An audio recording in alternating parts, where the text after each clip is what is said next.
అంతరాయ తిమిరోపశాంతయే శాంతపావనమచింత్య వైభవం తం నరం వపుషి కుంజం ముఖే మన్మహే కిమపి తుందినం మహః వసుదేవసుతం దేవం కంసచానూరమర్దనం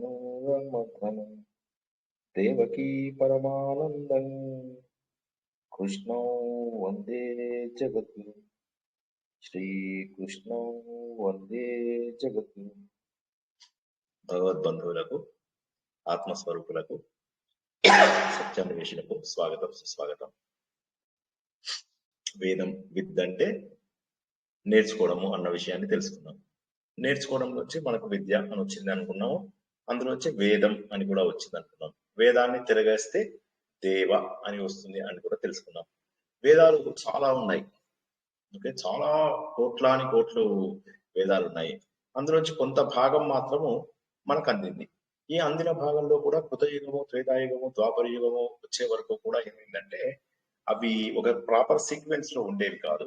దానితో చాలా ఎక్కువగా ఉండేవి.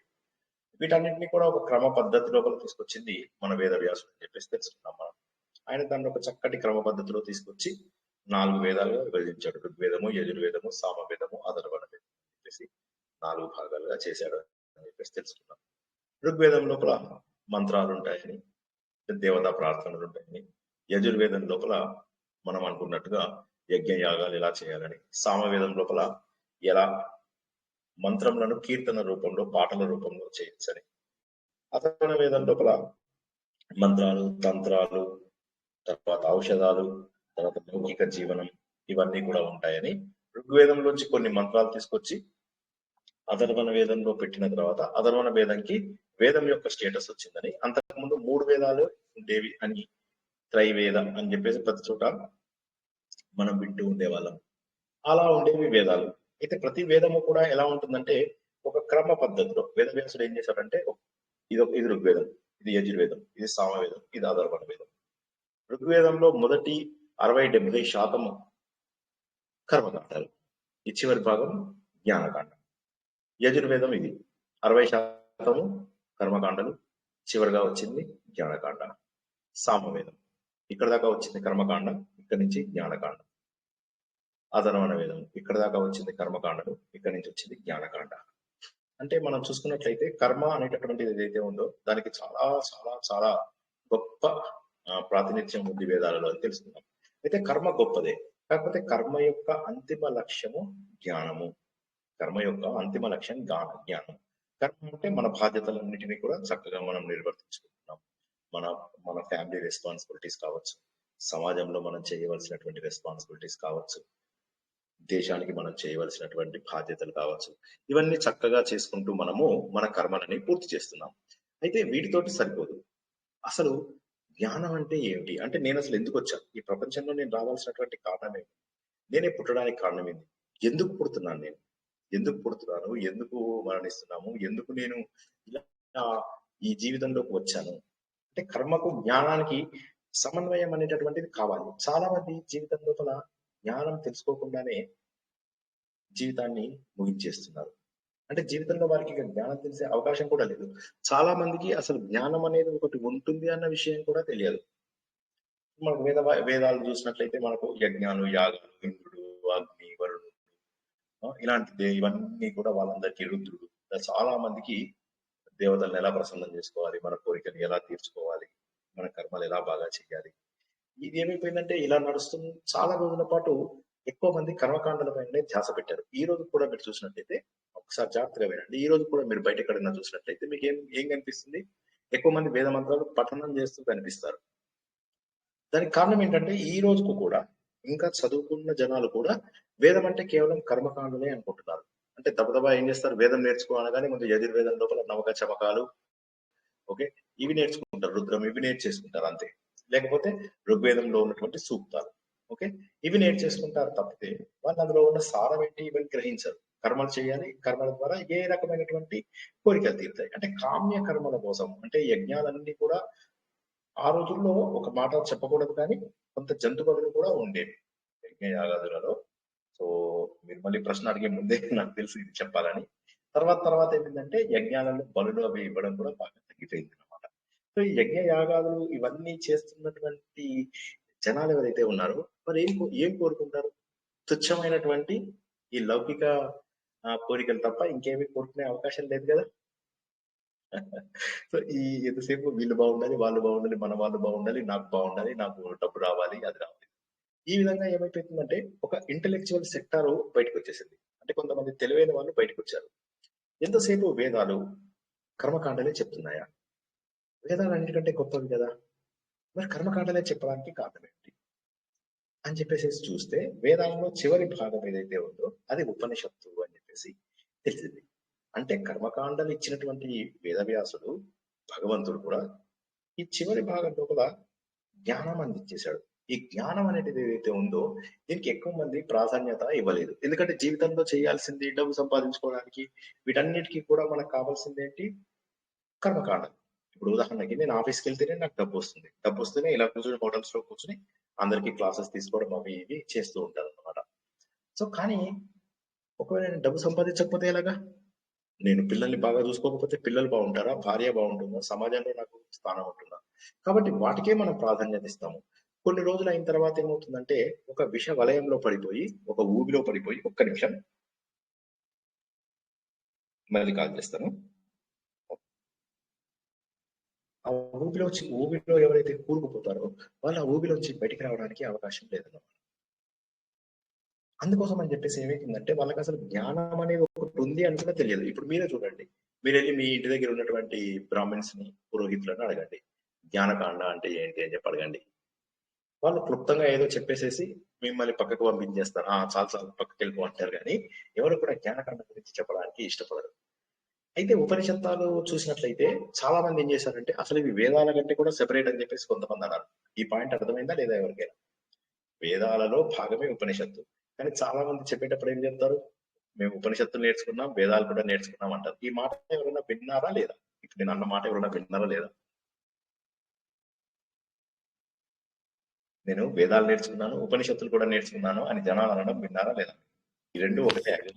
సార్ ఉపనిషత్తులే కదా, వేదంలో భాగమే కదా ఉపనిషత్తు.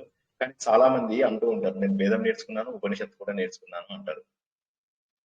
సో అంటే ఎలాంటి పరిస్థితి వచ్చేసిందంటే ఒక స్థాయి వచ్చిన తర్వాత ఈ ఇంటెలెక్చువల్ పీపుల్ ఎవరైతే ఉన్నారో వాళ్ళందరూ ఏం ఆలోచించడం మొదలెట్టారంటే వేదం లోపల జ్ఞానకాండ అన్నిటికంటే గొప్పది. జ్ఞానకాండ గొప్పది అయినప్పుడు ఇది కర్మకాండలకు వేరుగా ఉండాలి. కాబట్టి వేదం అనగానే ప్రతి ఒక్కడు కర్మకాండలే అంటాడు. కాబట్టి ఏంటంటే కర్మకాండలకు అతీతంగా, కర్మకాండల కంటే వేరుగా ఉన్నటువంటి జ్ఞానం ఏదైతే ఉందో అది ఖచ్చితంగా వేదం కాదు అని చెప్పేసి ఒక రకమైనటువంటి ఆలోచనని తీసుకొచ్చేసారు. ఎందుకంటే ఇప్పుడు ఉదాహరణకి చాలా సింపుల్ ఉదాహరణ చెప్తాను, జాగ్రత్తగా అర్థం చేసుకోండి. చాలా బ్యూటిఫుల్ పాయింట్స్ ఇవాళ తెలుసుకుంటున్నాం. కొద్దిసేపే చెప్పుకున్నా చాలా మంచి పాయింట్ చెప్పుకుంటాం, శ్రద్ధగా వినండి. నేను కర్మకాండాలు చేస్తూనే ఉన్నాను జీవితం అంతా. నాకు ఎవరన్నా వచ్చి ఉపనిషత్తు గురించి చెప్తే నాకు అర్థం కాదు.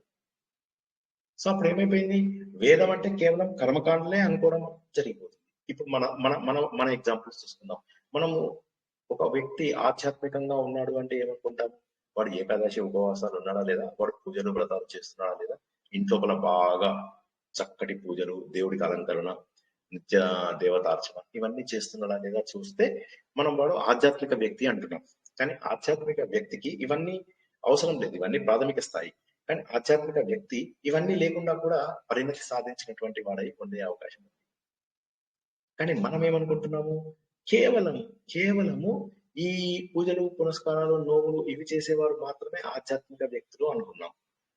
అదే విధంగా పూర్వకాలంలో కూడా ఏమైందంటే కర్మకాండలు ఎంతగా పాతుకుపోయాయి అంటే వేదాలలో ఉన్నటువంటి కర్మకాండలు సంహిత, బ్రాహ్మణము, అరణ్యకము.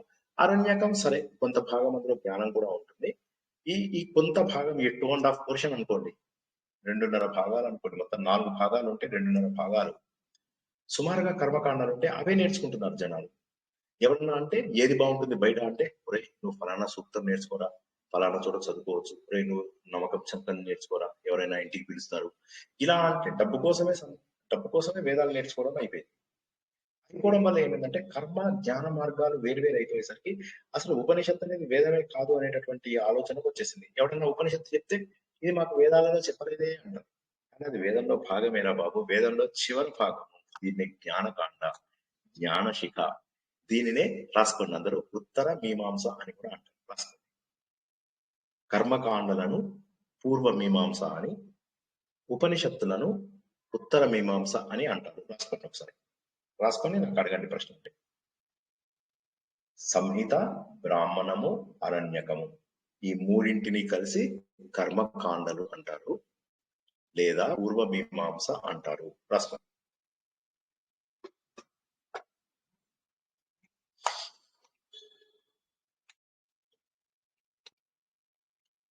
రాసుకున్నారా? నా గొంతు వినిపించట్లేదా? Hello hello hello. రాసుకున్నాం సార్. ఒక్కసారి ఆడు. తర్వాత ఈ చివరి భాగం ఏదైతే ఉందో దాన్ని ఉపనిషత్తు లేదా జ్ఞానకాండ అని చెప్పేసి, లేదా ఉత్తర మీమాంస అంటారు అని చెప్పి రాసుకోండి. ఉపనిషత్తులు, ఉత్తర మీమాంస, జ్ఞానకాండ, జ్ఞానశిఖ, ఇదంతా కూడా ఒకటి. సో పూర్వ మీమాంస, ఉత్తర మీమాంస, పూర్వ మీమాంస, ఉత్తర మీమాంస, పూర్వ మీమాంస, ఉత్తర మీమాంస. పూర్వ మీమాంస అంతా కూడా కర్మకాండలు, ఉత్తర మీమాంసలో జ్ఞానం. ఎందుకు వచ్చింది జ్ఞానం అంటే? ఇది వేదాలపైన తిరుగుబాటు అని మనం చెప్పచ్చా? అంటే వేదంలో చెప్పిన వాటికంటే ఖచ్చితంగా, వేదంలో ముందు భాగాలలో చెప్పిన వాటికంటే ఖచ్చితంగా తేడా ఉంది అనేది it's 100%. There is absolutely no doubt about it. ఎందుకంటే కర్మకాండల లక్ష్యం ఏంటంటే ఐహిక భోగాలు. కానీ పరలోక సుఖాల కంటే, మన పరలోకం అంటే ఈ అపరలోకం అని ఏదైతే అనుకుంటున్నామో మనం, ఈ అపరలోకం కంటే పరలోకం యొక్క సుఖాలు వేరువేరు. అపరలోకం అంటే ఏంటి? ఇప్పుడు మనం ఉన్న లోకంని అపరలోకము అని అంటారు అనమాట. ఈ అపర కాండలు ఏవైతే ఉన్నాయో మన సంహిత, బ్రాహ్మణము, అరణ్యకము. పరాజ్ఞానం ఏది? అపరాజ్ఞానము, పరాజ్ఞానం అని రెండు ఉన్నాయి. అపరాజ్ఞానంనే మనం ఏమంటున్నాము? కర్మకాండలు అంటున్నాం. పరాజ్ఞానం అంటే జ్ఞానకాండ. ఇది పూర్వ మీమాంస, ఇది ఉత్తర మీమాంస. ఇది అపర, ఇది పర. ఇది సంహిత, బ్రాహ్మణము, అరణ్యకము, ఇది ఉపనిషత్తు. ఒక్కసారి ఇక్కడ ఆపుతాను, ఎవరికైనా ప్రశ్నలు ఉంటే అడగండి. అపరకాండ అక్కడ ఏం? పరజ్ఞానము, పరాజ్ఞానము. ప్రజ్ఞానం, అపరజ్ఞానము, పరాజ్ఞానము. పరజ్ఞానం అంటే పర మనకు పరంగా ఉన్నటువంటి జ్ఞానము, ఉపనిషత్తు. దాన్నే ఉత్తర మీమాంస అంటారు. అపరాజ్ఞానం అంటే కర్మకాండలు, సంహిత, బ్రాహ్మణము, అరణ్యకము. అర్థమైందా? థ్యాంక్స్. ఇంకెవరైనా? సరే, అద్వైతం ఉండేది ఉపనిషత్తులనే కదా సార్?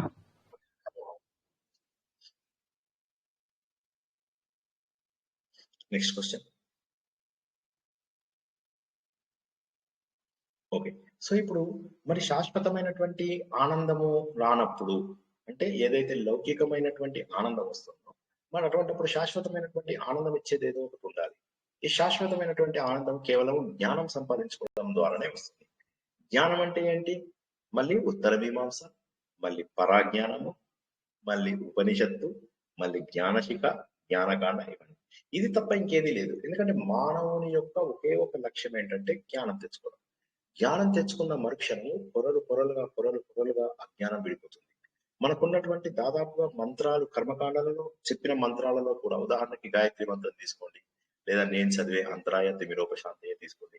ఇవన్నీ మనకి ఏం చెప్తాయంటే నాలో ఉన్న అజ్ఞానాన్ని, నాలో ఉన్న అంధకారాన్ని, నాలో ఉన్న తమస్సుని పోగొట్టు అని అంటాయి. మనం ఏం చేస్తాము? గాయత్రి మంత్రంలో ఒక్కొక్క మంత్రం, ఒక్కొక్క అక్షరం, ఒక్కొక్క దేవుడు అని చెప్పేసి మళ్ళీ దేవతా పూజల్లోకి తీసుకెళ్ళిపోతున్నాం. దాన్ని ప్రతిదాన్ని దేవతా పూజల్లోకి తీసుకెళ్ళిపోతున్నాం. సో కాబట్టి మనకు ఆలోచించాల్సిందంటే జ్ఞానం అంటే ఏంటి? జ్ఞానం ఎలా లభిస్తుంది?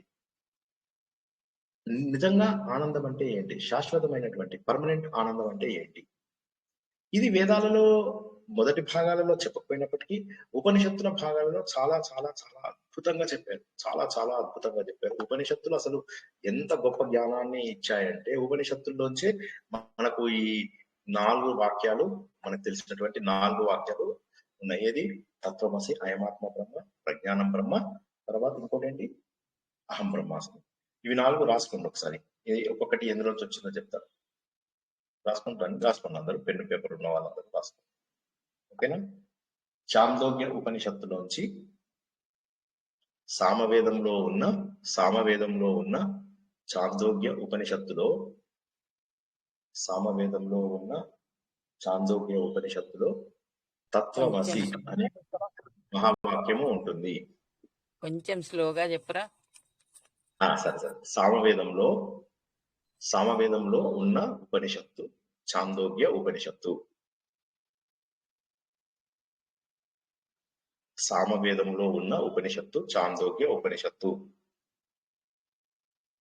మరి చాందోగ్య ఉపనిషత్తు దేవుని స్థుతి అయినా మన కాదండి. చాందోగ్య ఉపనిషత్తు అనేసరికి ఏమవుతుందంటే జ్ఞానకాండ. మీకు ఈ ఉపనిషత్తులన్నీ కూడా మెల్లగా చెప్తాను. 12 ఉపనిషత్తులు ఉన్నాయి, మనం 10 నేర్చుకుంటాం. సరేనా? చెప్తాను, మళ్ళీ చెప్తాను. ఇప్పుడు ప్రస్తుతానికి 4 మహావాక్యాల గురించి రాసుకుందాం. మీ ప్రశ్న దానికి సంబంధించిందేనా? సార్ సామవేదంలోని చాందోగ్య ఉపనిషత్తులో తత్వమసి అంటే అదే నువ్వై ఉన్నావు, అదే నీవై ఉన్నావు అంటే నీకు ఆ పరబ్రహ్మకి తేడా లేదు. రాసుకున్నారా? నీకు ఆ పరబ్రహ్మకు తేడా లేదు. సామవేదంలోని చాందోగ్య ఉపనిషత్తులో తత్వమసి అనే మహావాక్యము కలదు అంటే అదే నీవై ఉన్నావు అంటే నీకు ఆ పరబ్రహ్మకు తేడా లేదు.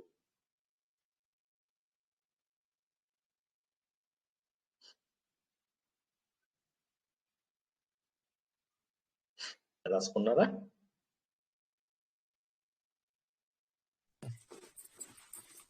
రాసుకున్నట్టే చెప్పండి, డౌట్ వస్తే అడగండి. చాందోగ్యోపని వస్తుంది కదండి. చాందోగ్య ఉపనిషత్తు. చాందోగ్య ఉపనిషత్తు అంటున్నారా?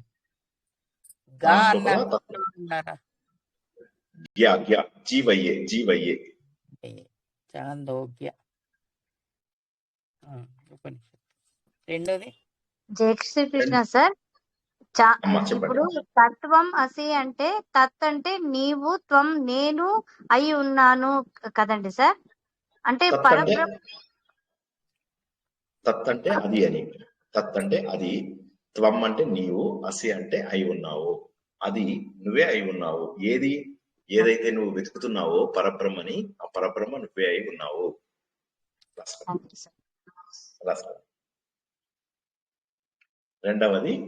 రెండవది యజుర్వేదంలోని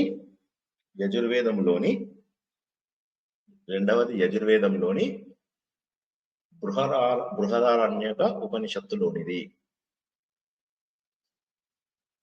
చక్కగా రాసుకోండి, చక్కగా అందరికీ షేర్ చేయండి. ఓకే, ఈ స్టార్టింగ్ లో మంచిగా నేర్చుకుంటే తర్వాత ఎంత ఆనందం పొందుతారో నేను చెప్పలేను. ఋగ్వేదము చాలా గొప్పది. మనము అక్కడ స్పెల్లింగ్ తెలియలేదండి. బృహదారణ్యక. బృహద్ అంటే ఏంటి? బృహద్ అంటే పెద్దది అని. అవునా? అరణ్యక ఉపనిషత్తు. బృహద్ అరణ్యక ఉపనిషత్తు, పెద్ద అరణ్యం ఉన్నటువంటి ఉపనిషత్తు. బృహదారణ్యక రాసుకోండి.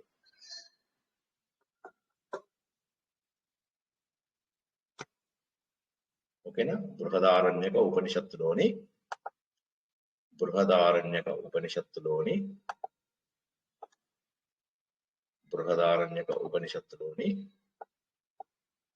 అహం బ్రహ్మాస్మి అనే వాక్యం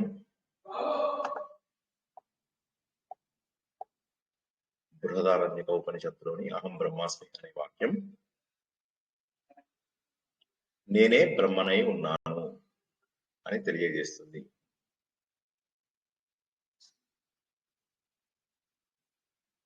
నేనే పరబ్రహ్మనై ఉన్నాను అని తెలియజేస్తోంది. రాసుకున్నారా?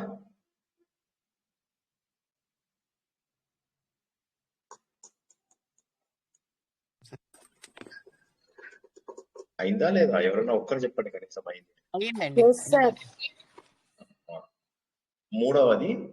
మూడవది ప్రశ్న ముండక మాండుక్య ఉపనిషత్తు అథర్వణ వేదంలోని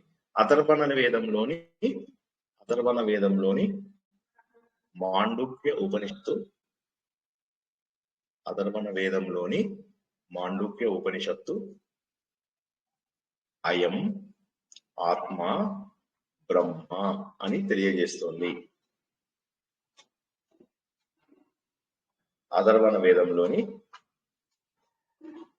మాండుక్య ఉపనిషత్తు అయం ఆత్మ బ్రహ్మ అని తెలియజేస్తుంది. అయం ఆత్మ బ్రహ్మ అని తెలియజేస్తోంది.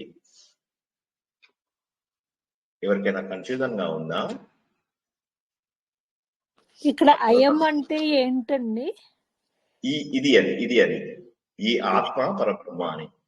ఈ అయం ఇయం అని చెప్పి నేర్చుకున్నాం కదా మనం. అయం ఇయం ఇదం అని నేర్చుకున్నాం కదా సంస్కృత క్లాస్ లో. మీరు ఉంటుంటారు కదా.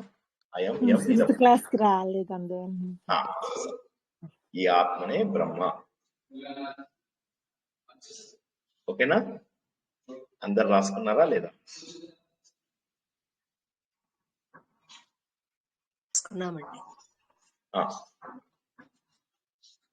నాలుగవది ఋగ్వేదంలోని ఐతరేయ ఉపనిషత్తు.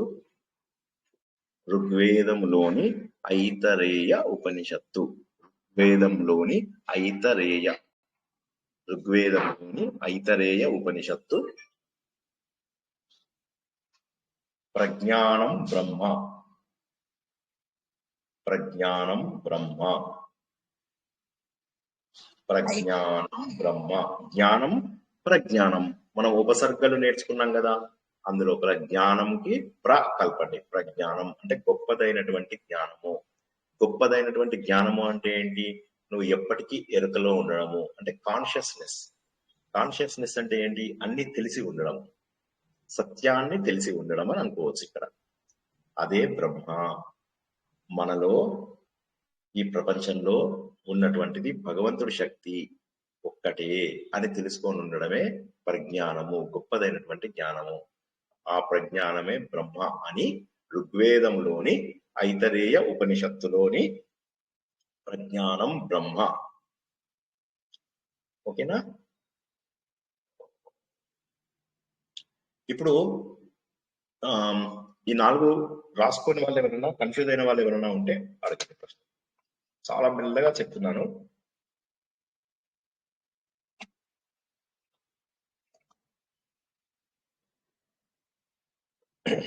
అందరికీ సులువుగానే ఉందా లేక ఎవరికైనా ప్రశ్నలు ఉన్నాయా? సామవేదంలోని చాంగోపనిషత్తులోది తత్వమసి.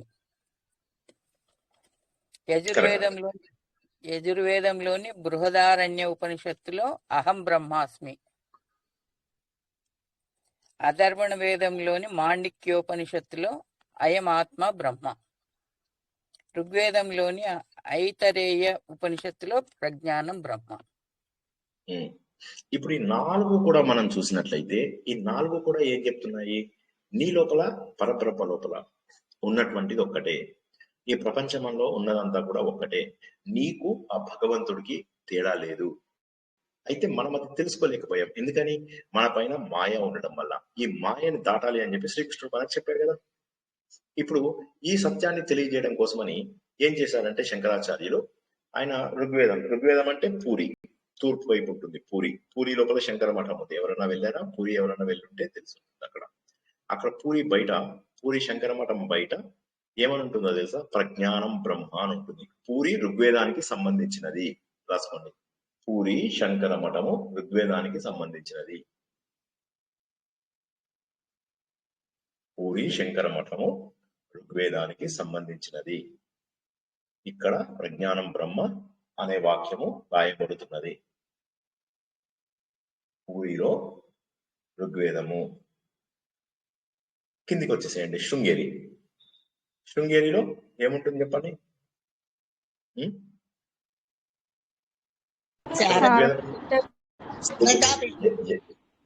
యజుర్వేదం కింద యజుర్వేదం అయమాత్మ బ్రహ్మ. అయ్యో కాదు, యజుర్వేదంలో ఏముందో చెప్పండి ఒకసారి. అహం బ్రహ్మాస్మి. ఈసారి మీరు శృంగేరి వెళ్ళినప్పుడు చూడాలన్నమాట ఈ విషయం. సరేనా? ఆలయం బయట అహం బ్రహ్మాస్మి అని చెప్పి రాస్తారు. సరేనా? జాగ్రత్తగా చూడండి. ఇప్పుడు నెక్స్ట్ మళ్ళీ మీరు ఇటు వెళ్ళండి. ఇటు ద్వారకాలో ఉన్నటువంటి శంకర మఠంలో రాసుకోండి. ద్వారకా శంకర మఠంలో ఋగ్వేదం, యజుర్వేదం, సామవేదం తత్వమసి అని కనిపిస్తుంది మీకు. రాసుకోండి, ద్వారకలో సామవేదము మనకు కనిపించును. సామవేదము కనిపించును. ఓకే. 4వది పైన నార్త్ లో జోషి మఠంలో అయమాత్మ బ్రహ్మ అనే వాక్యమును చూడవచ్చును. జోషి మఠంలో అయమాత్మ బ్రహ్మ అనే వాక్యంని చూడవచ్చు. ఇవి రాసుకున్నారా అందరూ? పూరి, శృంగేరి, ద్వారక, తర్వాత పైన జోషి మఠం. సో ఇలాగనమాట. అంటే మనకు కుడి పక్కన పూరి ఏమో ఋగ్వేదం, సౌత్ లో ఏమో శృంగేరి, ఎడం పక్కన పశ్చిమ సముద్రం దగ్గర ద్వారక, పైన హిమాలయాలలో జోషి మఠం. జోషి మఠం ఎప్పుడు వస్తుందో తెలుసా? ఎవరికైనా వెళ్ళారా జోషి మఠము?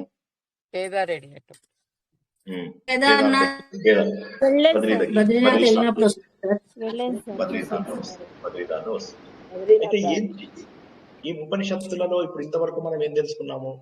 కర్మకాండలు ఏవైతే ఉన్నాయో అవి సంహిత, బ్రాహ్మణము, అరణ్యకము అని చెప్పే వేదములలో మొదటి 3 భాగాలలో ఎక్కువ ఉన్నాయి.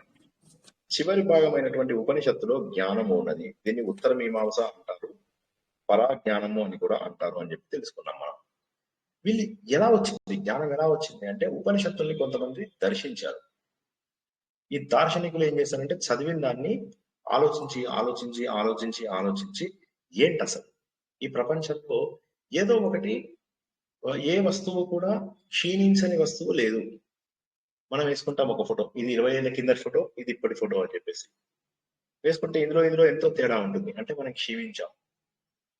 సో ఈ విధంగా చిన్న పిల్లాడు ఉంటాడు, వాడు పెద్దగా అయిన తర్వాత ఒక ఫోటో దిగుతాడు. అంటే వృద్ధి, క్షయ, ఇలా ఎన్నో మార్పులు కలుగుతున్నటువంటి ఈ ప్రపంచంలో ఒకటి శాశ్వతమైనటువంటిది ఉన్నది అని చెప్పి ఈ ఉపనిషత్తులని కనుక్కున్నటువంటి వాళ్ళు చెప్పారు అనమాట. వాళ్ళు ఏమన్నారంటే ఇదంతా కూడా వచ్చినటువంటిది ఏదైతే శాశ్వతమైనటువంటిది ఉన్నదో దానిని మనము బ్రహ్మ అంటాము. బ్రహ్మ అంటే తెల్ల గడ్డం వేసుకొని 4 ముఖాలు ఉన్నవాడు కాదు. ఫస్ట్ గాడ్, ప్రపంచంలో అందరికంటే ముందు వచ్చినటువంటి సృష్టికర్త, ఆయనని పరబ్రహ్మ అంటారు. ఈ పరబ్రహ్మ ఒక కల్పంలో విష్ణుమూర్తి గాను, ఒక కల్పంలో శివుడు గాను, మరొక కల్పంలో దేవి గాను, ఇలా రకరకాల కల్పములలో తను అవతారం ఎత్తుతాడు. అంతేగాని పరబ్రహ్మ వేరు కాదు, ఒకే పరబ్రహ్మ. ఆ పరబ్రహ్మ తన నుంచే ఈ ప్రపంచం అంతా కూడా పుట్టించాడు. ఈ నుంచే ఈ మనకు కనిపిస్తున్నటువంటి ఈ ప్రపంచం అంతా కూడా ఉంది. మనకు కనిపించని ప్రపంచం కూడా, బ్యాక్టీరియా, వైరస్, ఇవన్నీ కూడా ఆయన నుంచే వచ్చాయి. చివరికి ఆయనలోనే కలిసిపోతాయి. ఆయనలోంచే పుట్టాయి, ఆయనలోనే ఉన్నాయి, మళ్ళీ ఆయనలోనే కలిసిపోతాయి. కాబట్టి త్రిమూర్తులు అనేటటువంటిది ప్రత్యేకంగా ఉండదు. ఇప్పుడు మనకు పురాణాలలో చూసినప్పుడు ఇదే జ్ఞానాన్ని కథల రూపంలో అందిస్తారు. మళ్ళీ ఒక్కసారి చెప్తాను, జాగ్రత్తగా వినండి. మీరు పురాణాలు విన్నట్లయితే ఏమవుతుంది? ఒక దేవుడు ఉంటాడు, ఆయన బ్రహ్మ విష్ణు మహేశ్వరులను పుట్టిస్తాడు. వీళ్ళు ముగ్గురు 3 ఫంక్షన్స్ ఉంటాయి. ఇలా ఇలా ఇలా మన కథ నేర్చుకుంటాం. ఇది మనకు ఇందులోపల ఏం తెలుస్తుంది అంటే ఉపనిషత్తులో ఆలోచించగా వీళ్ళకి అర్థమైంది. ఎందుకంటే ఈ ప్రపంచం అంతా వ్యాపించి ఉన్నటువంటిది ఒకటే శక్తి. ఈ ప్రపంచంలో ఉన్నటువంటిది అంటే ఈ మొత్తం సృష్టికి కూడా మూలము ఏదైతే ఉందో it cannot be defined, it cannot be seen. కాకపోతే it can be understood over a period of time. ఒక్క రోజులో అర్థం కాదు, అది క్రమంగా అర్థమవుతుంది. అటువంటి గొప్పదైనటువంటి పదార్థమే బ్రహ్మ. ఈ బ్రహ్మ పదార్థం గురించి కర్మకాండలలో కూడా కొంత మెన్షన్ చేయబడింది. కాకపోతే కర్మకాండలు వచ్చేసరికి ఏమైందంటే ఒక రూపం ఇచ్చేసారు. రూపం ఇచ్చేసి ఈ దేవుని పూజించు, ఇది వస్తుందో ఆ దేవుని పూజించు అందిస్తారు. కానీ కర్మకాండలలో ఉన్న సారము కూడా ఉపనిషత్తులదే. కానీ కర్మకాండాలు ఎంతసేపు కూడా కోరికలను తీర్చే వాటిగానే ఎక్కువగా జనాలు వాటి గురించి ఆలోచించడం మొదలెట్టారు.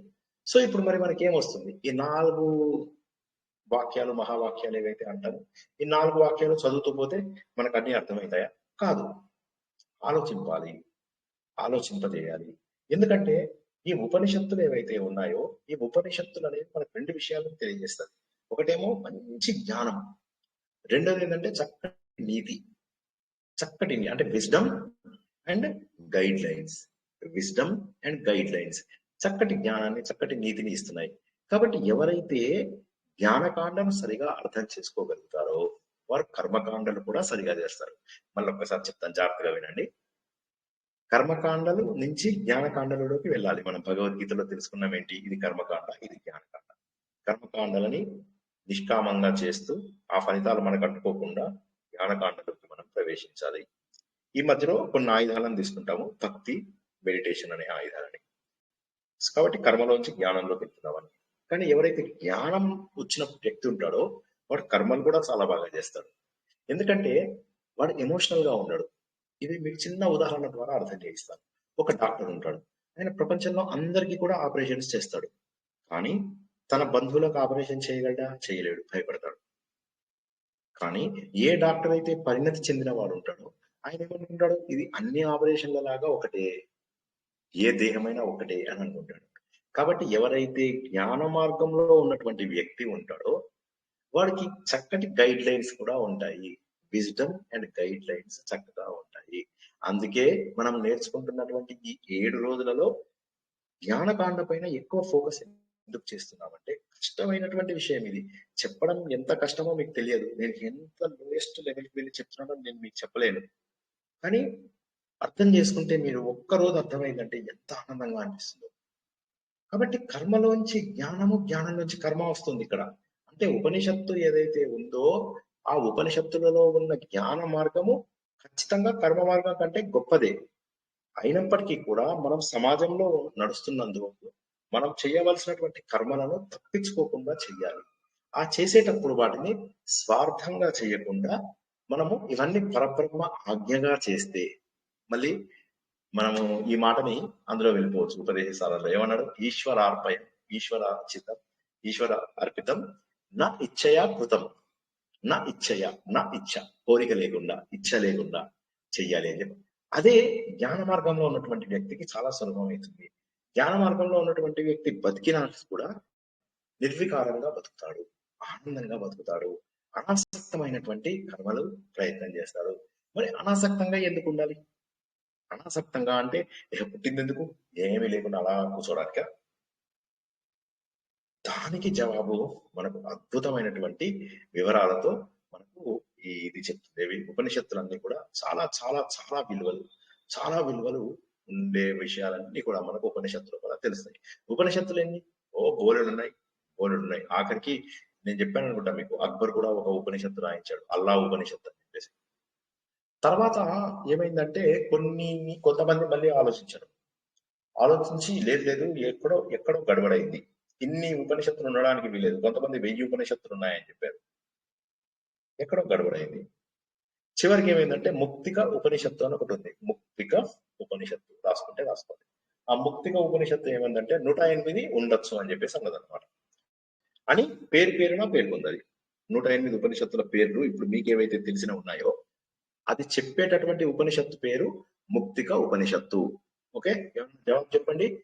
ముక్తిక ఉపనిషత్తు ప్రకారం ఎన్ని ఉపనిషత్తులు ఉన్నాయి? 108 ఉపనిషత్తులు ఉన్నాయి అని ఎవరు చెప్పారు? ముక్తిక ఉపనిషత్తు. సో ఈ ముక్తికోపనిషత్తు ఏదైతే 108 ఉపనిషత్తులు ఉన్నాయని పేర్లతో సహా ఇచ్చింది. అయితే మళ్ళీ ఒకటి చిన్న ప్రాబ్లం వచ్చింది. ఏమొచ్చిందంటే ఉపనిషత్తులు అనేసరికి ఏమైపోతుంది, భగవంతుడిని ఒక రూపంతో కాకుండా ప్రపంచంలో అంతా వ్యాపించిన శక్తిగాను, మనలో కూడా ఉన్నటువంటి శక్తిగాను మనం భావించాలి. ఇదైతే క్లియర్ కదా అందరికి. అటువంటప్పుడు ఈ ఉపనిషత్తుల్లో కొంతమంది దేవుళ్ళ పేర్లు, దేవతల పేర్లు వచ్చేయడం జరిగింది. మళ్ళీ ఎప్పుడైతే దేవుళ్ళ పేర్లు, దేవతల పేర్లు ఇవన్నీ వచ్చాయో మళ్ళీ గడబడైపోయింది. మళ్ళీ అందులో కూడా ఉపాసన చెయ్యి, ఈ దేవుడికి ఉపాసన చెయ్యు, ఆ దేవుడికి ఉపాసన చెయ్యు అన్నారు. ఉపనిషత్తులలో ఉపాసనలు ఎక్కడి నుంచి వచ్చాయి? అర్థమవుతుందని చెప్పిన మాట ఒక్కసారి ఆపుతాను, చెప్పండి. అర్థమైందా నేనేమన్నాను? అర్థం కాకపోతే మొహమాటం లేకుండా చెప్పండి. మళ్ళీ ఒక్కసారి చెప్పండి గురుగారు. Very good. ఉపనిషత్ అంటే జ్ఞాన మార్గము, ఉపనిషత్తు అంటే పరాజ్ఞానము, ఉపనిషత్తు అంటే ఉత్తర మీమాంస. కొద్దిగా ఇవాళ క్లాస్ ని అందరూ 1కి 4 సార్లు శ్రద్ధగా వినండి, ఓకేనా? రికార్డింగ్ కూడా పంపిస్తాను 1 గంటలో. ఈ ఉపనిషత్తులలో ఉన్నటువంటి జ్ఞానము భగవంతుడు అన్ని చోట్ల వ్యాపించి ఉన్నాడు అని చెప్పి చెప్తుంది. ఈ ఉపనిషత్తులు అనేవి ఏంటి అసలు? వేదముల పైన తిరుగుబాటు అనుకుంటాం మనం ఒక రకంగా. వేదములు అంటే కర్మకాండాలు. ఈ కర్మకాండల పైన తిరుగుబాటు వేదాల్లో భాగమే అయినప్పటికీ కూడా ఉపనిషత్తులు వేదముల పైన ఇవి దండయాత్ర చేశాయి. చేసినప్పుడు ఎందుకు ఈ కర్మకాండలు, ఈ పూజలు, ఈ వ్రతాలు ఇవన్నీ కోరికలతో సంబంధించినవి, తుచ్చమైనటువంటి ఇచ్చల కోసం చేసేటటువంటివి. కాబట్టి ఇటువంటి వాటి కోసం అని చెప్పేసి ఉపనిషత్తులు ఉండవు. మరి ఇక్కడ ఏమైతుంది? ముక్తికోపనిషత్తు ఏవైతే 108 ఉపనిషత్తులు చెప్పిందో అందులో దాదాపు 50-60 ఉపనిషత్తుల పేర్లు మళ్ళీ ఉపాసనలు పెట్టాయి. ఏ దేవుని పూజించాలి, ఎలా పూజించాలి. కాబట్టి తప్పు. ఇవి ఉపనిషత్తులు మళ్ళీ ఇప్పుడు ఏమైపోయిందంటే ప్రాబ్లం ఏమైందంటే ఏవి కరెక్ట్ అని చెప్పడం కష్టం అయిపోయింది. సో ఇప్పుడు చివరికి ఏమైందంటే ఇలా ఇలా ఇలా ఇలా ఇలా ఇలా ఇలా అయిపోయి చివరికి ఒక 10 ఉపనిషత్తులు తీసి ఇవి మాత్రము నిజంగా ఉపనిషత్తు జ్ఞానం చెప్తున్నాయి, ఇంకేవి చెప్పడం లేదు అంటారు. వాటి పేర్లు రాసుకోండి అందరు. ఋగ్వేదంలోంచి ఐతరేయ ఉపనిషత్తు రాసుకోండి. ఋగ్వేదం నుండి ఐతరేయ.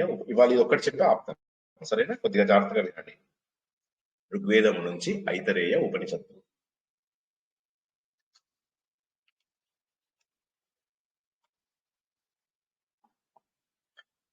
యజుర్వేదము నుంచి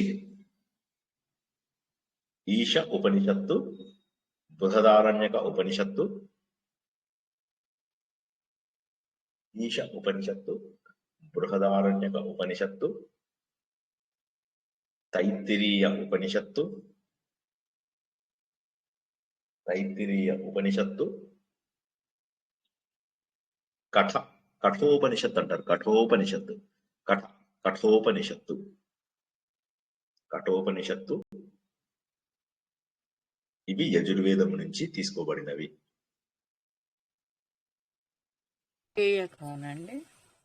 ఏంటమ్మా? తైత్రేయ అన్నారా? మొదటిది ఐతరేయ, ఇప్పుడు వచ్చినది తిత్తిరి పక్షులు అంటారు. యజుర్వేదంలో ఈశ, బృహదారక, తైత్రేయ, కఠోపనిషత్తు. కరెక్ట్. ఋగ్వేదంలో ఐతరేయ. ఐతరేయలోంచి మనకి ఇందాక వచ్చింది చూడండి, ప్రజ్ఞానం బ్రహ్మాని. అది అవును. ఇది తైత్తరీయ అండి, తైత్రేయనా? తైత్తిరియ. తిత్తిరి పక్షులు ఉంటాయి కదా, తిత్తిరి పక్షులు ఉంటాయి. ఆ పక్షులు తినేసి నేర్చుకుంటాయి అన్నమాట. యాజ్ఞవల్కుడి దగ్గర వాడు ఆహారాన్ని గురువు ఏం చేస్తాడంటే విద్యనంతా కూడా వదిలేయమంటాడు. ఆ విద్యనంతా కూడా వాడు వదిలేస్తే ఈ తిత్తిరి పక్షులు తింటాయి, తినేసి అవి నేర్చుకుంటాయి. కాబట్టి తైత్తిరీయ ఉపనిషత్తు అంటారు. ఓకే, 4 రాసుకున్నారా? తర్వాత కేసి అంటే కేన చాందోగ్య ఉపనిషత్తులు. ఇవి సామవేదం నుంచి తీసుకోబడినవి. కేన చాందోగ్య ఉపనిషత్తులు. కేన అంటే ఏంటి మనకు సంస్కృతంలో? ఎవరి చేత. కేనోపనిషత్తు. ఓకే, రెండవది ఏంటి? చాందోగ్య ఉపనిషత్తు. చాందోగ్య ఉపనిషత్తు నుంచి వచ్చిన మహావాక్యం ఏంటి?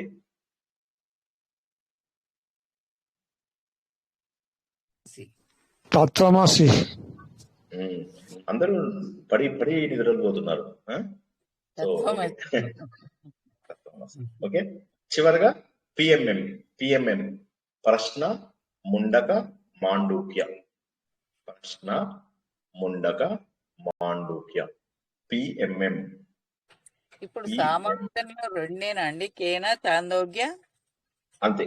కేసి సి అంటే చాందోగ్య.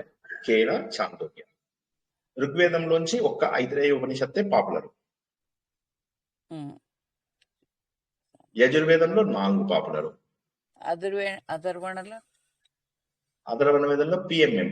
పి అంటే ప్రశ్న, ఎం అంటే ముండక, ఇంకొక ఎం అంటే మాండూక్య. ముండకము, మాండూక్యం అంటే కప్ప. అలా గుర్తుంచుకోండి. ప్రశ్న, ముండక, మాండూక్య ఉపనిషత్తులు పిఎంఎం. ఇందాక కేనా అంటే ఏదో చెప్పారండి. ఎవరి చేత అని, ఎవరి చేత, ఎవరి చేత, దేని చేత, ఎవరి చేత.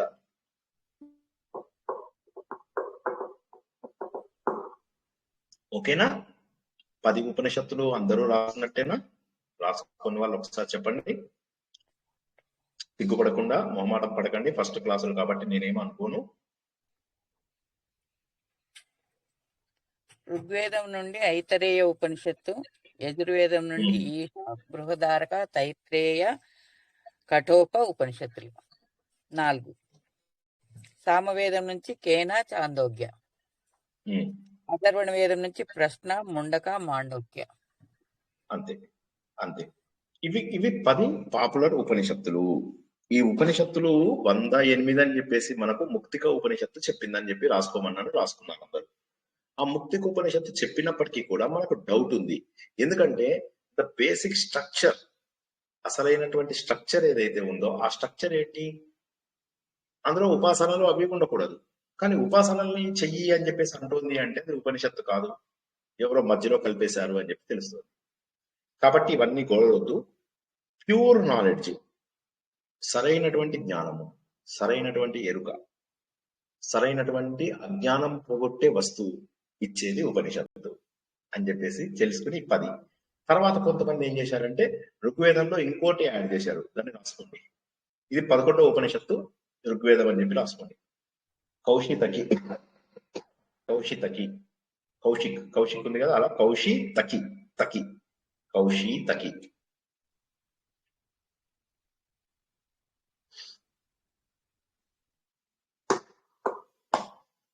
యజుర్వేదం లోపల శ్వేత అశ్వతర, శ్వేత అశ్వతర, శ్వేత అశ్వతర. రాసుకున్నారా అందరూ? 12 ఉపనిషత్తులు వచ్చాయి. దీన్ని మొదటి వాటినేమో దశోపనిషత్తు అంటారు. ఈ 2 కూడా కొత్తగా యాడ్ చేశారు, ఒకటి ఋగ్వేదంలో, ఒకటి యజుర్వేదంలో. ఇప్పుడు ఋగ్వేదంలో 2 అయ్యాయి, యజుర్వేదంలో 5 అయ్యాయి, సామవేదంలో కేసి, ఇందులోపల 3. సో 12 అయిపోయాయి మొత్తం. సో ఈ విధంగా మనకు 12 ఉపనిషత్తులు అందాయి. ఈ 12 ఉపనిషత్తులలో కూడా తెలుసుకునేది అద్భుతమైనటువంటి జ్ఞానము. ఈ జ్ఞానం ఏంటంటే ఇందులో కూడా సంస్కృతమే, ఇందులో ఏమీ ప్రత్యేకమైనటువంటిది ఏమీ లేదు. కాకపోతే ఏంటంటే ఈ ఉపనిషత్తులు ఏవైతే ఉన్నాయో ఇది బ్రహ్మ విద్య, ఇది పరావిద్య, ఇది ఉత్తర మీమాంస, ఇదే బ్రహ్మసూత్రాలు, ఇదే భగవద్గీత.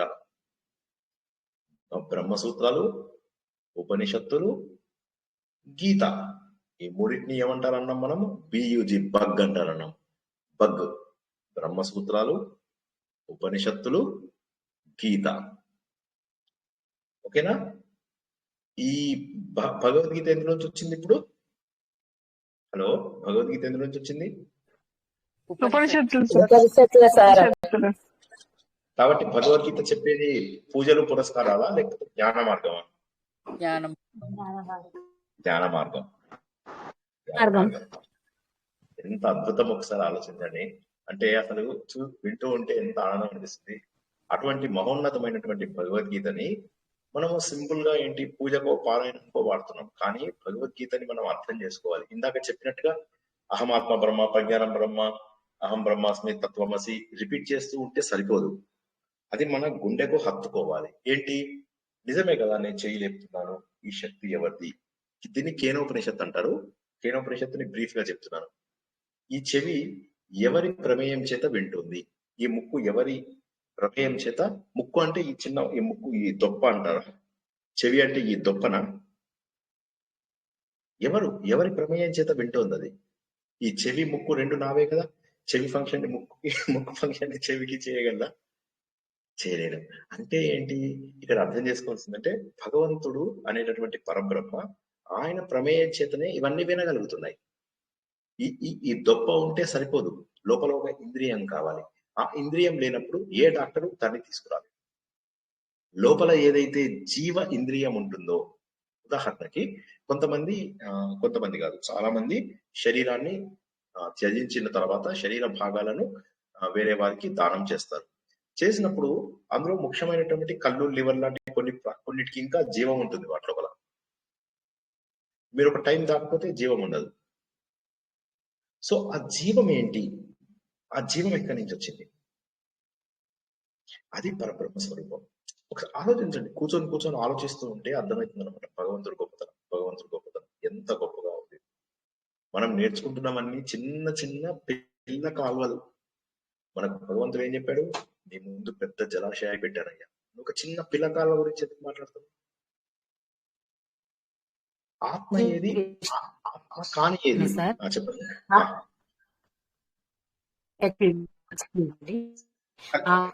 చనిపోయిన తర్వాత వాళ్ళు దానం ఇచ్చిన తర్వాత దహనం చేయకూడదు అని అంటున్నారు, కరెక్టేనండి? మీ వాయిస్ బ్రేక్ అయింది. ఎవరికైనా ఏమన్నారు? దానం ఇవ్వకూడదు అని అంటున్నారు. దానం ఇవ్వకూడదు అని అంటున్నారు. మిత్రాలు దానం చేసిన తర్వాత దహనం చేయకూడదు అని. లేదు, ఇప్పుడు ఆ టాపిక్ లోకి తీసుకెళ్ళకండి, నన్ను ఆ టాపిక్ లోకి తీసుకెళ్ళకండి, ఓకేనా? ప్లీజ్ ఆ టాపిక్ వద్దు. దానం చెయ్యాలా వద్దా అనేది వ్యక్తిగత నిర్ణయము. అదొక మహనీయమైనటువంటి పని. కాకపోతే హిందూ ధర్మం ప్రకారము అది సమంజసమా కాదా అనేది నేను చెప్పగలను, అంతేగాని అది దానం ఇవ్వడము వ్యక్తిగతంగా గొప్ప అడుగు. ఓకే, వ్యక్తిగతంగా గొప్ప అడుగు, పుణ్యకార్యము. కానీ ఇంద్రియ రూపం లోపల చూసుకున్నట్లయితే అది అంత మంచిది కాకపోవచ్చు. ఓకే, ఇంకా నేను ఇంతకంటే చెప్పలేను, ఆ టాపిక్ తీసుకురాకండి. నెక్స్ట్. సో కాబట్టి ఇక్కడ మనం గుర్తుపెట్టాల్సింది ఏంటంటే అత్యద్భుతమైనటువంటి ఈ జ్ఞానాన్ని, ఈ భగవంతుడు ఇచ్చినటువంటి జ్ఞానాన్ని, అంటే గొప్పదైనటువంటి ఇంద్రియం ఏదైతే ఉంటుందో ఆ ఇంద్రియం ఎవరి ప్రమేయం చేత పనిచేస్తుంది? ఇలా ఆలోచిస్తూ ఉంటే మన చెవి ఎవరి ప్రమేయం వల్ల పనిచేస్తుంది?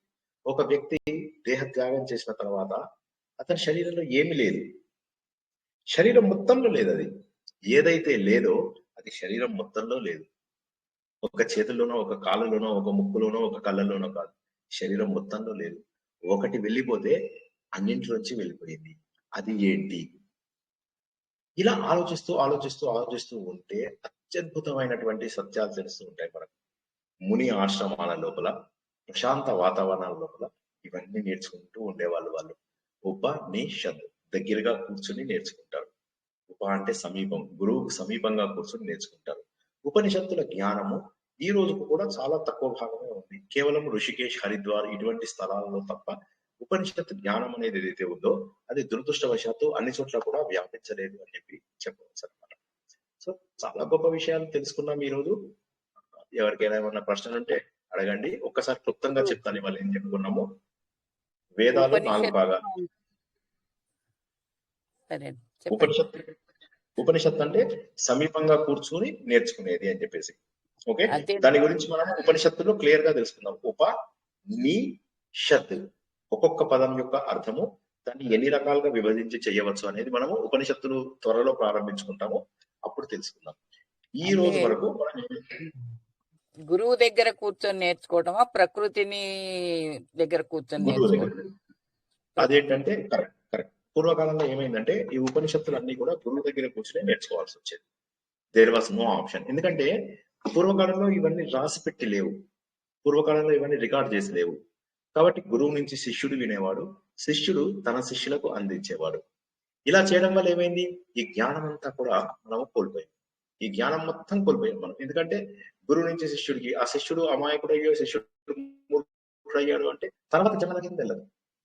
సో మనం ఈ రోజు నేర్చుకుంటున్నటువంటి అద్భుతమైనటువంటి భగవద్గీత ఏదైతే ఉందో అది గురుముఖత మనం నేర్చుకుంటున్నాం. గురుముఖత అంటే ఏంటి? శ్రీకృష్ణ భగవానుడు గురువు. సంగీత మేడం గురువు కాదా? మీరు గురువు కాదా? ఇవి కాదు ప్రశ్నలు. గురువు అంటే చీకటిని తొలగించేవాడు నాకు సంబంధించినంత వరకు కేవలం శ్రీకృష్ణ పరమాత్మ మాత్రమే. ఓకే, అది గట్టిగా చెప్తున్నాను, నమ్మకంతో చెప్తున్నాను, నన్ను నమ్మండి. పరమాత్మ, శ్రీకృష్ణ పరమాత్మ నిజమైనటువంటి గురువు. అది ఆయన మీద దృష్టి పెట్టుకుని నేర్చుకునేటటువంటి భగవద్గీత, ఉపదేశం ఇవన్నీ ఒకటే జ్ఞానాన్ని తెలియజేస్తున్నాయి. అయితే వేదాలలో ఇంకా ఎంత విజ్ఞానం ఉంది అనేది మనకు సుమారుగా 85 వారాల వరకు సిలబస్ పడింది. ఇంకా నేను మొత్తం డివైడ్ చేయలేదు. ఇప్పటికే 1 వారం డిలే అయింది నాది. సో అట్లా చూసుకుంటే 86, 87 వారాలు కూడా అయ్యే అవకాశం ఉంది. ఒక్కసారి క్లుప్తంగా చెప్తాను బ్రీఫ్ గా, మళ్ళీ ఒక్కసారి తెలియని వాళ్ళు జాగ్రత్తగా వినండి. తెలిసిన వాళ్ళు రివిజన్. వేదం అనేది నాలెడ్జ్. ఇవి 4 వేదాలు: ఋగ్వేదం, యజుర్వేదం, సామవేదం, అథర్వణ వేదం. వేదాలలో మొదట 3 భాగాలు అంటే బ్రాహ్మణము, సంహిత, అరణ్యకము. అరణ్యకంలో కొంత భాగము జ్ఞానం చెప్పినప్పటికీ బ్రాహ్మణము, సంహితానికి దగ్గరగా ఉంటుంది అరణ్యకం కూడా. ఈ మూడింటిని కలిపి కర్మకాండలు అంటారు. ఇవి ఏ పని చేస్తే ఏ ఫలితం వస్తుంది అనేటటువంటి చెప్తాయి. కొన్ని రోజులైన తర్వాత జనాలు ఆలోచించారు, వీటి వల్ల నాకేం లాభం, ఏదో శాశ్వతమైనది ఉంది, అది నాకు కావాలి. ఇది మనం కఠోపనిషత్తులో కూడా నేర్చుకుంటాం. కఠోపనిషత్తులో వాళ్ళ డాడీ ఏం చేస్తాడంటే కొడుకుని యమధర్మరాజుకు అప్పచెప్పేస్తాడు. నన్ను ఎవరికైనా దానం ఇచ్చేయంటాడు కొడుకు. క్లుప్తంగా చెప్తున్నాను, నువ్వు ఇట్లా పాడైపోయినటువంటి ఆవులు అందరికీ దానం ఇస్తావు.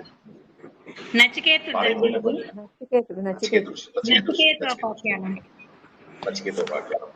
నాన్న ఏంటి ఈ పాడైపోయిన ఆవులని ఇలా ఇస్తున్నావు నువ్వు, నన్ను కూడా ఎవరికైనా ఇచ్చాయంటే అయితే యమధర్మరాజుకి ఇస్తున్నాను. అప్పుడు యమధర్మరాజు దగ్గరికి వెళ్తాడు. యమధర్మరాజు అప్పుడు వెకేషన్ లో ఉంటాడు నాలాగా ఉండి. ఆయన వెకేషన్ నుంచి వచ్చిన తర్వాత ఏమైందని చూస్తే వీడు 3 రోజులు అక్కడే వెయిట్ చేస్తూ కనిపిస్తాడు. ఆయన ఏం కావాలి అంటే ఇలా మా డాడీతో కొట్లాడ పెట్టుకుని వచ్చానంటాడు. అదే రే చిన్న పిల్లాడివి వెళ్ళిపోరా అన్న, మీ నాన్న నేను ఏమనట్లే, క్షమిస్తాడు. అది కాక నీకు కావాల్సిన డబ్బు అవి ఇవి అన్ని ఇస్తాను, ఏమన్నా వరాలు కోరుకో అంటాడు. వరాలు కోరుకో అంటే నాకు ఆత్మజ్ఞానం చెప్పు అంటాడు. నువ్వు చిన్న పిల్లాడివి, నీకు ఆత్మజ్ఞానం చెప్పే ఇది లేదు అంటే కాదు నాకు అదే కావాలంటాడు. అంటే నీకు డబ్బు ఇస్తాను, ధనం, నగలు, సంపదలు అన్ని ఇస్తానంటే అవన్నీ వద్దు అంటాడు. ఎన్ని చెప్తాడు, ఎన్ని రకాల ప్రలోభాలు పెట్టినా కూడా అతను ఏమంటారంటే ఒకటే మాట, ఇవన్నీ ఇస్తున్నాను అది ఇవ్వను అంటున్నావు అంటే వీటన్నిటికంటే అది గొప్పదే కదా, నాకు ఆ గొప్పదే కావాలి. ప్లీజ్ ఇలా అర్థం చేసుకుంటే మీకు నేను చెప్తున్నాను, కొన్ని జన్మల పాపాలు పోతాయి. ఒక్క సత్యం, కొన్ని జన్మల పాపాలు పోతాయి. లక్షల కుంభమేళాల్లో మునిగినటువంటి ఫలితం వస్తుంది. ప్లీజ్ ఈ పాయింట్ అర్థం చేసుకోండి. నిజమైనటువంటి సత్యము అనుభవపూర్వకంగా మనం తెలుసుకోవాలి. కాబట్టి అది ఉపనిషత్తులో ఉంది. ఆ ఉపనిషత్తులు 10 అని మనం తెలుసుకున్నాము. ఋగ్వేదంలో 2, ఐతరేయ కౌశితకి, తర్వాత యజుర్వేదంలో 5, తర్వాత కేన చాంద్రోగ్య ఉపనిషత్తులు సామవేదంలో, తర్వాత పిఎంఎం ప్రశ్న ముండక మాండుక్య ఉపనిషత్తులు అథర్వణ వేదం. ఇలాగ 12 ఉపనిషత్తులు అద్భుతం. వేరే ఉపనిషత్తులు ఉన్నప్పటికీ అవి చాలా వరకు బాగున్నప్పటికీ అందులో కొంత ఉపాసన భాగాలు ఉన్నాయి, పూజల భాగాలు ఉన్నాయి. అప్పుడు ఏమైందంటే వాటిని ప్యూర్ ఉపనిషత్తులుగా మనం భావించలేము అని చెప్పేసి అనుకున్నారు. సరే, మళ్ళీ వేదంలో బ్రాహ్మణము, సంహిత, బ్రాహ్మణము, అరణ్యకము, ఉపనిషత్తు ఇవి మన జీవితానికి అనుగుణంగా ఉంటాయి. ధర్మము, అర్థము, కామము, మోక్షము, బ్రహ్మచర్యాశ్రమము, గృహస్థాశ్రమము, వానప్రస్థాశ్రమము, సన్యాసాశ్రమం. వానప్రస్థము, అరణ్యకము చూడండి పేరు కూడా కలిసింది. సో ఈ విధంగా ఒక గొప్ప జ్ఞానాన్ని మనము తెలుసుకున్నాము. ఓకే, ఈ రోజుకి ఇక్కడికి మనం ఆపుకుందాం. ఆత్మసుఖము వీడిని ఆట కొరకు పాత్ర పోషణ చేసి తీసుకుతాలి, విశ్రమించదని పాదం ఆశ్రయించి పరమ కరుణాంతరంగా శ్రీ పాండురంగా. సారీ, అరగంట కంటే ఎక్కువ చెప్పాను, కానీ ఇది ఇంతకంటే ఫాస్ట్ గా చెప్తే అర్థం కాదని అరగంట కంటే ఎక్కువ చెప్పాను. ఒక 10 నిమిషాలు మాత్రమే మాక్సిమం ప్రశ్నలు తీసుకుందాము. మిమ్మల్ని పొద్దున్నే చేయాలి. చాలా ఇంట్రెస్టింగ్ గా ఉంది సార్, చాలా ఇంట్రెస్టింగ్ గా ఉంది, చాలా ఇంట్రెస్టింగ్ గా ఉంది సార్, చాలా అమృతం గురువు. సరే, ఇనిషియల్ గా మీరు చెప్పేది చెప్పండి, తర్వాత డౌట్ సెషన్ పెట్టండి. మీరు చెప్పేది డివియేట్ అయ్యేది. గౌరీమోహన్ గారు ఏదో అన్నారు, వాళ్ళకి అయిపోయింది. గౌరీమోహన్ గారు ఏదో అన్నారు, సారీ వినిపించలేదు. మీరు చెప్పేది అమృతం చెప్తున్నాను, అమృతం. Okay okay. ఇంకెవరికైనా ప్రశ్నలు ఉన్నాయా ఈ రోజు విషయాల్లో? గురువు గారు, ఇప్పుడు సర్వం కల్విదం బ్రహ్మ అనేది మహావాక్యం కాదంటారా? సర్వం కల్విదం బ్రహ్మ కూడా మహావాక్యమే. దాని గురించి కూడా మనం ఒక రోజు ఈ సర్వం కల్విదం బ్రహ్మ ఈ 4 మహావాక్యాల యొక్క సమ్మరి, అది మనకు కంచిపీఠంలో ఉంది అని చెప్పి చెప్తుంటారు. ఏది ఏమైనప్పటికీ సర్వం కల్విదం బ్రహ్మ కూడా అదే చెప్తుంది.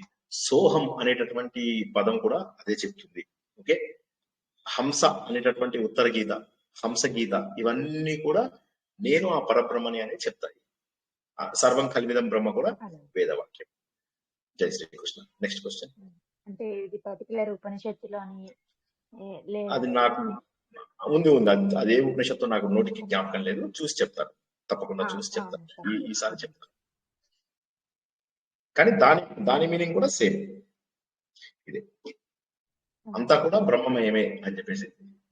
సర్వం ఖలు ఇదం బ్రహ్మ. ఖలు అంటే కదా అని, ఇదం బ్రహ్మ ఈ బ్రహ్మ, సర్వం అంటే అంతా, సర్వం బ్రహ్మమయమే కదా. ఖలు అయిపోయినాయి ఆ ప్రశ్నలు. శుభ్రంగా పడుకోండి. ఇంకా ఈ వీడియో పంపుతాను, అంతలోపల మీరు రాసుకున్న నోట్స్ ని చక్కగా ఆర్గనైజ్ చేసుకోండి. నా ఉద్దేశం ఏంటంటే కొద్దిగా మీరు గూగుల్లో యూట్యూబ్ లో వాటిలో కూడా టైం ఉన్నప్పుడు చూస్తూ ఉండండి. ఓకే, మీకు ఇంకా కాస్త నాలెడ్జ్ పెరుగుతుంది. నేను ఎలాగో మొత్తం చెప్తాను, అది కాక నా వీడియోలు వినడంతో పాటు సమయం ఉన్న వాళ్ళు మాత్రమే మరి కాస్త రీసెర్చ్ చేయండి, మరి కాస్త కొత్తవి నేర్చుకోవడానికి ట్రై చేయండి. నేను కూడా చెప్పాను, ఈ ఉపనిషత్తులు అన్ని చెప్పాను, నా ఛానల్లో కూడా ఉన్నాయి. బట్ ఇంకా కూడా మీకు దొరికినటువంటి మల్టిపుల్ సోర్సెస్, మీకు వికీ సోర్సెస్ లో చూసుకోండి. తర్వాత మీకు ఇంకా కొన్ని ఈ ఋషికేష్ కి సంబంధించినటువంటి వాటిలో కూడా చాలా అద్భుతంగా ఉంటాయి, వాటిలో కూడా మీరు చూసుకోవచ్చు. స్ట్రైట్ ఫార్వర్డ్ ఇన్ఫర్మేషన్ ఉన్నవి చాలా ఉన్నాయి, వాటిలో కూడా మీరు చక్కగా తెలుసుకోవచ్చు. ఓకేనా, వండర్ఫుల్. ఇంకేమి ప్రశ్నలు ఉన్నాయా?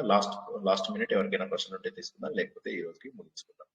జోషి మఠం అని చెప్పారు కదండి, అది ఏ ఊర్లో ఉందండి? జోషి మఠం అంటే మనకు బద్రి వెళ్ళే స్టార్టింగ్ పాయింట్ ని జోషి మఠం అంటారు. అక్కడ మీకు ఈయన నరసింహస్వామి దేవాలయం ఉంటుంది.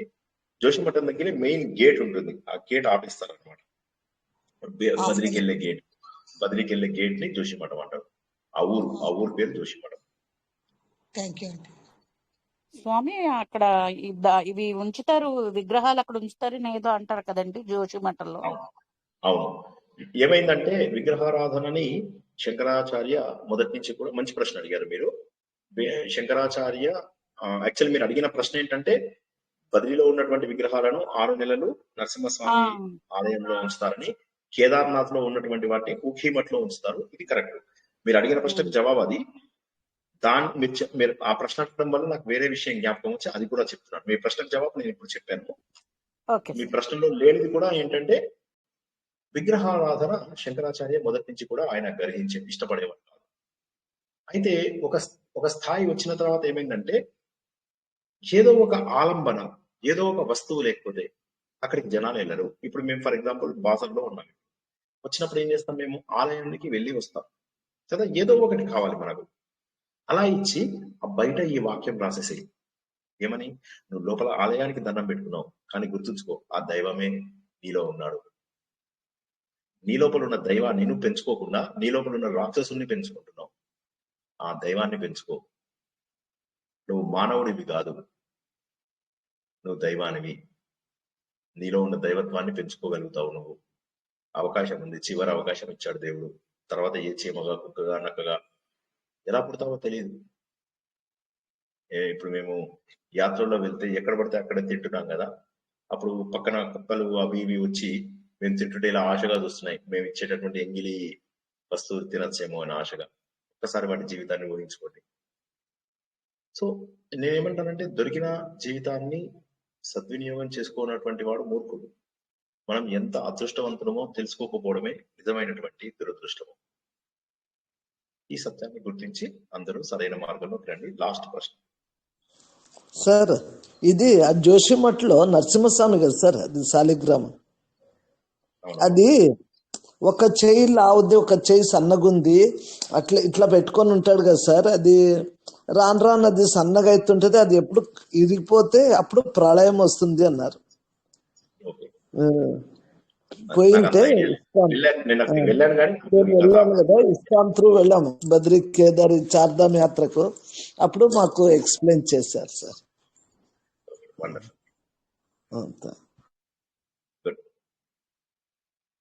ఇంకా మోస్ట్ ప్రాబబ్లీ రేపు రాత్రి 9 గంటలకు నేను హైదరాబాద్ లో ఉండే అవకాశం ఉంది. రేపు ఏముంది మనకు? రేపు ఏం వారము? రేపు బుధవారము, రేపు గురువారం. సారీ, రేపు భగవద్గీత ఉంటుంది. 9వ అధ్యాయం మనం బ్రీఫ్ గా నేర్చుకున్నాము, చాలా బ్రీఫ్ గా. ఆ అధ్యాయాన్ని రేపు వీలైతే ఇంకొక 10 శ్లోకాలు చెప్పుకోవడమో లేక పూర్తి చేసుకోవడమో చెప్తాము. 9వ అధ్యాయం అయిపోయిన తర్వాత దాన్ని ప్లీజ్ అందరూ జాగ్రత్తగా వినండి. 9వ చాప్టర్ అయిపోయాక 7, 8, 9 మళ్ళీ మొత్తం కలిపి చెప్తాను. ఇది ఇక లాస్ట్ అండ్ ఫైనల్ అటెంప్ట్ అనుకోండి. ఏంటంటే ఇక జ్ఞానం సంపాదించడానికి ఇదే చివరి అవకాశం. జీవితంలో మళ్ళీ ఇంకెప్పుడు ఏం చూస్తామో తెలియదు. ఇది చివరి అవకాశం. రేపు 9వ అధ్యాయంలో చెప్పుకుందాం, వీలైనని చెప్పుకుందాము, నాకు ఓపుకున్నంతసేపు చెప్పుకుందాము. అయిపోయిన తర్వాత వచ్చే వారము 7, 8, 9 కలిపి చెప్పుకుంటాం. అప్పుడు మాత్రమే నేను క్విజ్ ఇస్తాను. కొంతమంది నాకు ప్రశ్నలు పంపించారు, ఏంటి క్విజ్ పంపించలేదని. కావాలని క్విజ్ పంపించలేదు. 7, 8, 9 ఒక రకంగా ఉంటాయి, 10, 11 ఒక రకంగా ఉంటాయి, 12 ఒక రకంగా ఉంటాయి. సో 10, 11, 12 అయ్యాకనే ఇస్తాను. అవి కూడా 3 కలిపే ఇస్తాను క్విజ్.